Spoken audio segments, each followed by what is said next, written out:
For your Caesar, Cardiff City ride with me for your Caesar. For your Caesar, Cardiff City get litty for your Caesar. She want a diff boy, swagger 1 point, yeah, diff boy. She want a diff boy, swagger 1 point, yeah, diff boy. For your Caesar, grab a little something for your Caesar. We the geezers, swagger stone cold like freezers. She want a diff boy, she want Starvz, not Fitzroy. She want a diff boy, she want Starvz, not Fitzroy. She want a big man, says she want a man from... Yes guys, I'm Si, welcome to Cardiff City World, and today we're doing a bit of a deep dive into the 3 key areas that Cardiff City must strengthen and back the manager in this window. Left back, centre back and a winger with a potential midfield signing if we were to move someone out. But we'll look at why these positions are critical to Brian Barry Murphy's system. We'll explore realistic targets and back everything with some accurate stats and data and match reports from the usual places. But let's strap in and get on with it. Left back up first. So why do Cardiff City need reinforcements at left back? Well, it's quite simple. Louis Giles looks almost certain to go out on loan, which leaves Joel Bagan as the only recognised left back. That's a big problem, of course. Mafiko might fill in, but ultimately he's a young midfielder, lacks the senior experience anyway. It's all a bit messy in there. We need to put Joel Bagan under pressure to get the best out of him, and we also need to avoid burnout, etc. But we'll talk about that in just a second. Brian Barry Murphy's style depends on inverted left backs, inverted right backs, overlapping, underlapping, wide play, and delivering quality build-up from deep to create space elsewhere. Without competition, Joel Bagan, as I say, risks burnout, and we also become tactically predictable by only having one option. So who could we potentially sign as left backs? Now I'm going to tell you this now. I've done this pretty quickly, just had a little look at some players that I already kind of had in mind and I quite like. So I'm sure that you guys will be able to come up with better suggestions. So please do give me those suggestions and tell me why. But I've gone for a long one as option 1. Harry Amas from Manchester United. Played a couple of Premier League games on the back end of the season, but predominantly in the under-21s last year. They want him. They've made the decision to send him out on loan this year. There probably will be some Championship clubs after him, but Cardiff City do have a good reputation with the big clubs in the Premier League for looking after players, giving them game time. And with Brian Barry Murphy at the helm, they also know that we're going to play good football.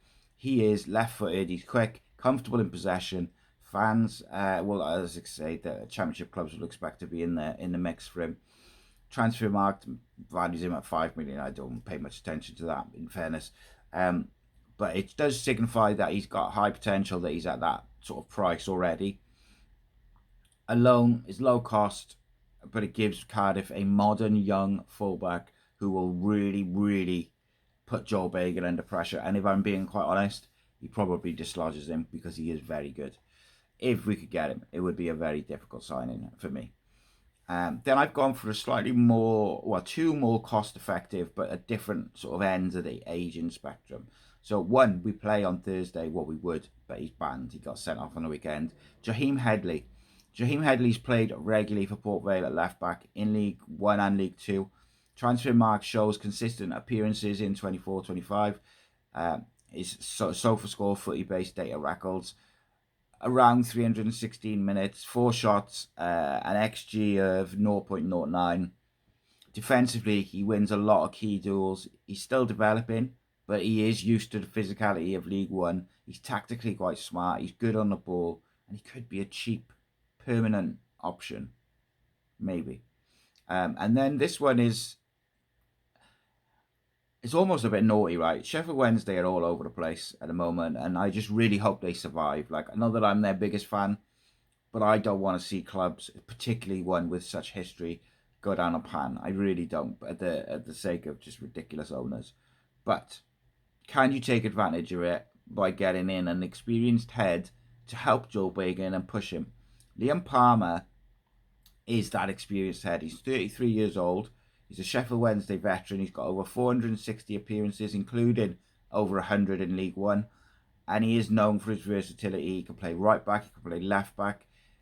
He is reliable. He's good on the ball. It's a low risk, short term, easy signing. Sheffield Wednesday have zero money. They're trying to get rid of players. The players haven't been paid half the time. Should be a very simple deal to make happen. And I think he's someone who would understand BBM's demand for the fullback to be quite a flexible position in terms of the build-up, but also he's got a defensive resilience to do that side of it as well. Just an outside-the-box suggestion. But then we'd go towards the centre-back options. Now, why do Cardiff need a centre-back, you might ask? Got current centre-backs. You've got Callum Chambers, the club captain. You've got Jesper Darland, 25, I think he is. Will Fish, 21, 22. Dylan Lawler, the teenage prodigy, 19. Like, why do you need one? Well, let me tell you. Callum Chambers at centre-back last year really did struggle. He was inconsistent and found it difficult. Got done for pace, etc. But he is exceptional on the ball. He is the captain. He is a good leader. So, fine. Jesper Darland showed glimpses early on of being something quite cool. But as the season went on, really struggled, particularly after he come back from his injury, struggled physically and was far too easy to play against. Did do better on Saturday against Peterborough, I have to say, in his little cameo. Will Fish, similar really, like out and out defending, old school defending, really, really good. But he is raw, he is error prone, and he switches off. It's a concentration thing with him. And then you've got Dylan Lawler, who in my opinion should be playing, he should be first choice. Even at the age of 19, he's our best defender, he's best on the ball. That's my view. But he is a kid. So we do need someone in there, in my opinion. There's no real experienced head there who you can really rely on. Now, Callum Chambers, I accept, does tick some of those boxes. And I believe that the manager might be all right with those four now. Excuse me, sorry. So, in my opinion, we should bring someone in who just plays week in, week out, commands the aerial duel, organises the line, just looks good. So my three options, and I haven't just gone for experienced options. I've gone for Owen O'Connell, Wrexham, 39 games in League One last year, was in the League One team of the season, 21 clean sheets, conceded only 25 goals all season. When playing, he scored a goal every 134 minutes, averaging 1.75 tackles, 1.18 interceptions, and about 8 clearances per 90 minutes. It's insane. That experience, that leadership, that defensive output makes him an absolute standout. He's going to be next to nothing. Wrexham are ready to let him go. He's 27, 28. It's a no-brainer, like it really is, because he's good on the ball. He also played under BBM at Rochdale. Tick, tick, tick, tick, tick for me. Number 2, I've got Jemai Simpson-Percy from Manchester City's under-21s, their elite development system, which you'll recognise. Brian Barry Murphy used to be the manager. Simpson-Percy is a left-footed, important, towering central defender at City's academy, promoted through every age group. Over 80 appearances for the elite development team now. He's had a couple of first team cameos in the cup, but nothing solid where he's going to play regular. Scout descriptions call him calm, graceful, technically gifted, with strong physical traits, strong passing, suitable for build-up play, and he doesn't mind the physical side of it. He fits BBM's preference for ball-playing centre-backs. He's from an academy. He knows BBM. He's left-footed, and he doesn't mind the physical stuff. Is that not a no-brainer for a loan? Feels like, doesn't it? And then the third option, Jonathan Tompkinson.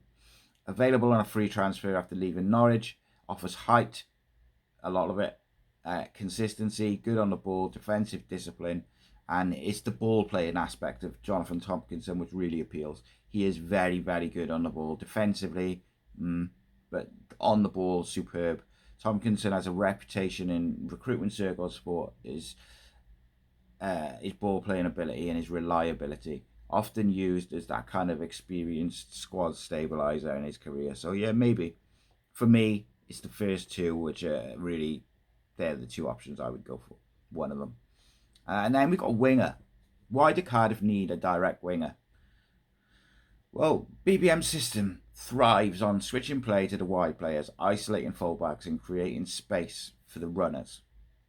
Tanner shows promise, but we need a consistent end product for him. Isaac Davis could be the guy, but we cannot rely on his fitness. And then you've got Ashford and Willock are more like those technical wingers, playmakers, rather than electric, direct wingers. Cardiff need pace, need dribblers, need skill, need direct wingers, unpredictability on the flank. So, who could we bring in? So my first option, Rabi Matondo on loan. Formerly of Rangers, Hanover, his pace, his ability to beat a man.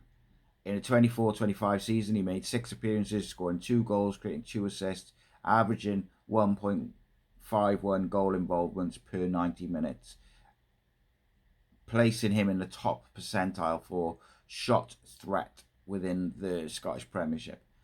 Despite some fitness concerns, he had a good end to the season, looking direct, and maybe his unpredictability, his familiarity with Cardiff, etc., could mean, and is he just too good for League One as well? Could he just absolutely tear it up? Because the Welsh team, the Welsh squad, they love him. He's so direct, so skillful, so attacking. It feels like it could be a really clever move by Cardiff. Option number 2, Samuel Edozie. Edozie was loaned to Anderlecht in 2024. His FootMob profile shows 14 matches, 3 goals, 2 assists, and an average rating of 6.84. Contributions in some Europa League matches. He's creative, he's quick, he's technically bright. A loan move feels like Cardiff, Anderlecht, Europa League, League One. It does feel like it would be difficult. But if they can use their contacts, BBM can use his contacts with Man City, a loan move to Cardiff would bring that flair and that unpredictability down the wing. And it would also be affordable being a loan. Good option. Jamie Reid from Stevenage. Now, this would be controversial because he was one of the best players in League One this weekend. Jamie Reid is a proven League One winger, striker. FB Ref shows him at 44 goals in 323 appearances or 5 seasons. Recent seasons include 8 goals from about 125 matches, but his XG is around 1.03. Consistent final third presence. He offers finishing, work rate, experience at the level, low cost, upgrade, presence on what we've got. So there's 3 options. I want to know what wingers you would go for, though. And then central midfield. If Turnbull or Robertson goes, I'm going to give you one guy who I would go for. But why might the midfield might need cover? Well, if BBM was to lose Alex Robertson or David Turnbull, the midfield then just becomes a little bit light. You need someone else. You got obviously King, Wintle, Joel Colwell, Ruben Colwell, but you would need someone else if one of them or both of them leave. I would go for Darko Gyabi. I don't think it's a secret that I quite like him. He's tall, athletic, central midfielder, made 43 appearances for Plymouth last year on loan, known for his ball carrying, his recovery, his running. Leeds reportedly want 3 million for him, but Football Insider and Leeds, they kind of note that he would be available for the right price. It's his progression traits and his ability, his physicality, and his ability to carry that ball and then use it, make him an ideal fit for Brian Barry Murphy and Cardiff City's team. He's 20 years old. He is athletic, physical, dynamic, everything we'd want. So look, to sum up, I think we need 3 signings: a left back, a central defender, and a winger. Maybe a midfielder. Each suggested target, I've tried to be realistic, affordable, loans, whatever. But most importantly, I've tried to align them on what BBM's philosophy is in terms of athletic, ball playing, and familiar with what we're trying to do. The choices are about balance in youth and experience, because I do think we need a bit more experience. So the likes of Amas, Headley, Palmer, O'Connell, they all bring quite a lot of experience. So that makes a lot of sense, doesn't it? But you guys let me know what you think, because that wraps up this in-depth look at what Cardiff need in the rest of this window. If you had to pick one area to strengthen, which area would you go for? Leave your thoughts in the comments. Any suggestions for players, let me know. Maybe I'll do a second recruitment report, because we haven't done a recruitment report for ages. Maybe we'll get one out in the next couple of days. I'm Si. This has been Cardiff City World. Please do like, share, subscribe, follow for more tactical analysis, realistic transfer analysis, but most importantly, Cardiff City talk 7 days a week. In a bit. Rascal Beats. For your Caesar. Cardiff City, ride with me for your Caesar.